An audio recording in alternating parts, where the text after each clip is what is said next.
அன்னைக்கு நீ அரைஞ்சல, அஸ்வின் சார் வந்துட்டாரு. உன்னை அந்த கம்பெனி விட்டு எப்படி விரட்டுற மட்டும் பாரு. கூடிய சீக்கிரம் நடக்கும்.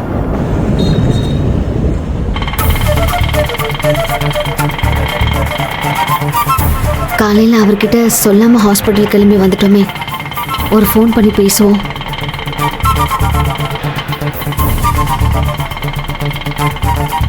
ஐயோ, இவ்வளோ மிஸ்டு கால்ஸ்.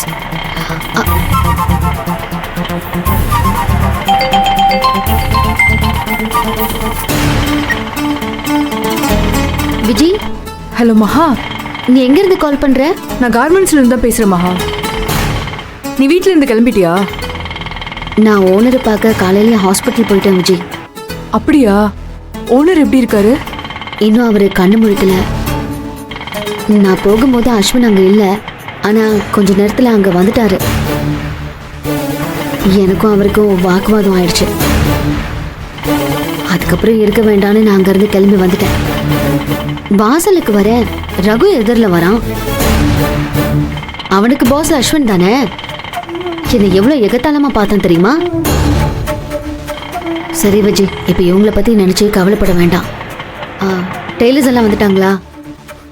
வந்துட்டாங்க மகா, எல்லாரும் உனக்காக தான் வெயிட் பண்ணிட்டு இருக்கோம். நான் இன்னும் கொஞ்ச நேரத்தில் அங்கே வந்துடுவேன் விஜய்.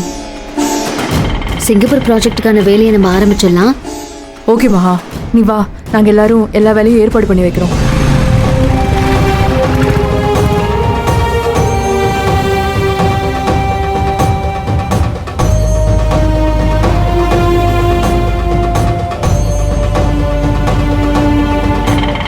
சரி விஜய்.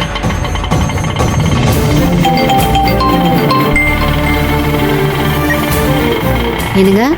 ஹலோ மகா, எங்க இருக்க நீ? ஹாஸ்பிட்டல் போயிட்டு அப்படியே கார்மெண்ட்ஸ்க்கு ஆட்டோல போயிட்டு இருக்கேங்க. காலையில இருந்து எவ்வளவு தடவை ஃபோன் பண்றது, ஏன் ஃபோன் எடுக்கல? ஹாஸ்பிட்டல்ல இருந்ததுனால ஃபோனை நான் சைலண்ட்ல போட்டிருந்தேன். இப்பதான் உங்களுக்கு ஃபோன் பண்ணலாமேன்னு எடுத்தேன். அதுக்குள்ள விஜய் கால் பண்ணிட்டா. அவகிட்ட பேசி முடிக்கிறேன், நீங்களே லைன்ல வந்துட்டீங்க. என்ன மகா, காலையில ஹாஸ்பிட்டல் கிளம்புனல்ல, எழுப்பி ஒரு வார்த்தை சொல்லிட்டு போயிருக்கலாம்ல.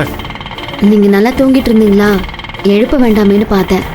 அப்புறம் வீட்லயும் எல்லாரும் தூங்கிட்டு இருந்தாங்க. கொஞ்சம் சீக்கிரமா போனா ஹாஸ்பிட்டல்ல அஸ்வின் இருக்க மாட்டாரு. ஓனரை பக்கத்துல இருந்து பாத்துக்கலாமே தாங்க போனேன். சாரிங்க. என்ன மகா, வீட்டுல நீ காணணும்னா எவ்வளவு டென்ஷன் ஆயிடுச்சு தெரியுமா? நீ வேற ஹாஸ்பிட்டல் போயிருக்கியா இல்ல கார்மெண்ட்ஸ் போயிருக்கியான்னு ஒண்ணுமே புரியல. கடைசியா ஒரு வாட்டி ட்ரை பண்ணி பார்க்கலாம்னு நினைச்சேன். நல்ல காலம் நீ போன் எடுத்துட்ட. சாரிங்க, மனசுல நிறைய குழப்பம். உங்க எல்லாருக்கும் தேவையில்லாம நான் டென்ஷன் கொடுத்துட்டேன். சரி விடு, சாரி எல்லாம் ஒன்றும் வேண்டாம். உன் நிலைமை எனக்கு நல்லாவே புரியுது. உங்க கம்பெனி ஓனர் எப்படி இருக்கும்போது கூடவே இருந்து பார்த்துக்கணும்னு ஆசைப்படுறேன். அதுல ஒன்றும் தப்பு இல்லை. சரி, எப்படி இருக்காரு உங்க ஓனர்? அந்த அஸ்வின் அங்கே வந்தானே? ஆமாங்க, வந்தாரு. நான் ஹாஸ்பிட்டலுக்கு எப்பவோ போயிட்டேன். நிறுத்துங்க அஸ்வின். இவர் உங்களுக்கு அப்பானா? நான் இவர் அப்பா ஸ்தானத்துல வச்சு மதிக்கிறவன்.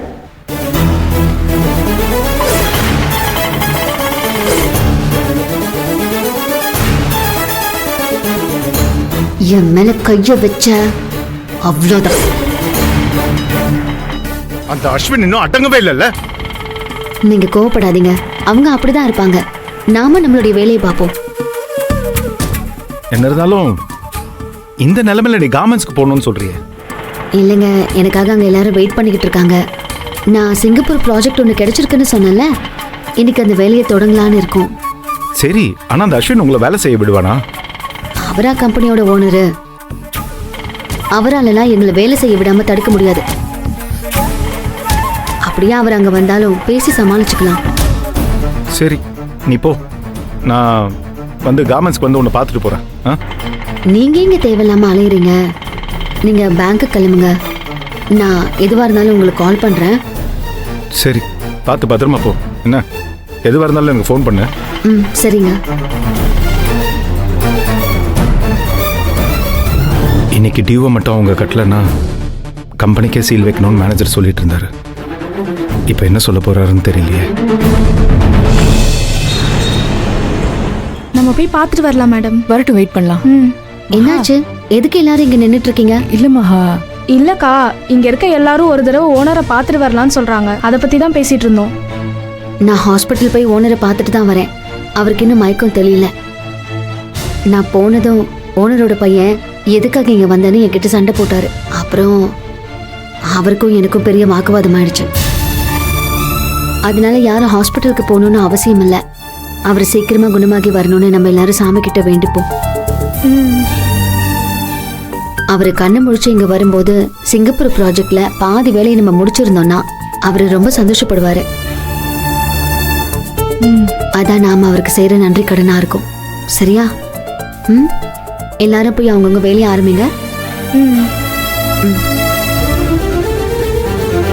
மகா மேடம்,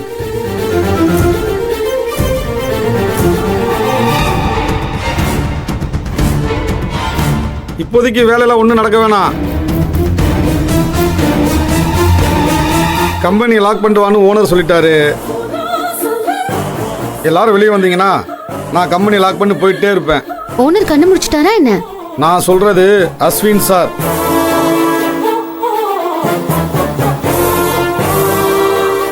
எங்களை பொறுத்த வரைக்கும் ஓனருங்கிறது பெரியவர் தான். அவர் எங்களுக்கு ஒரு வேலை கொடுத்திருக்காரு. நாங்க எல்லாரும் அதை பார்த்துக்கிட்டு இருக்கோம். நடுவுல வேற யாரும் வந்து இங்க வேலை நடக்க வேண்டாம், கம்பெனியை மூடுன்னு சொன்னா நாங்க அதை கேட்க முடியாது. நான் இப்படி சொன்னேன்னு உன் முதலாளி கிட்ட போய் சொல்லு. கிளம்பு, எங்களுக்கு இங்க நிறைய வேலை இருக்கு. அப்போ நான் சொன்னா கேட்க மாட்டீங்க. நீங்க வேலையை பாருங்க. எனக்கு என் முதலாளி கொடுத்த வேலை தான் முக்கியம். நான் கதை பூட்டிட்டு போறேன். உள்ளே கடந்து சாகுங்க. ஏய், என்ன மகா இது? ஏய்,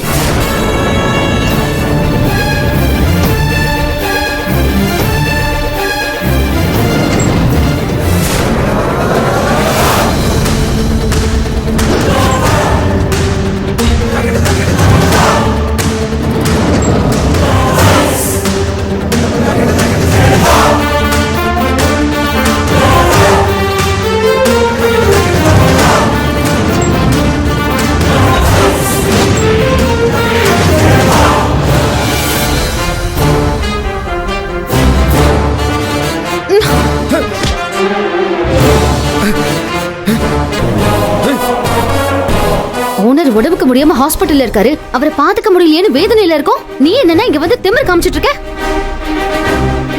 ஓனர் எங்க கிட்ட கம்பெனியை நடத்த முடியல, இழுத்து மூடலான்னு சொல்லும் போதெல்லாம் நாங்க எல்லாரும் இந்த கம்பெனியை நடத்த முடியும்னு அவருக்கு நம்பிக்கையை கொடுத்து இந்த அளவுக்கு கம்பெனியை வளர்த்து கொண்டு வந்திருக்கோம். மறுபடியும் ஓனரே வந்து மூடலான்னு சொன்னா கூட நீங்க அமைதியா இருங்க சார், நாங்க இந்த கம்பெனியை நடத்தி காட்டுறோம்னு சொல்ற தைரியம் எனக்கு இருக்கு.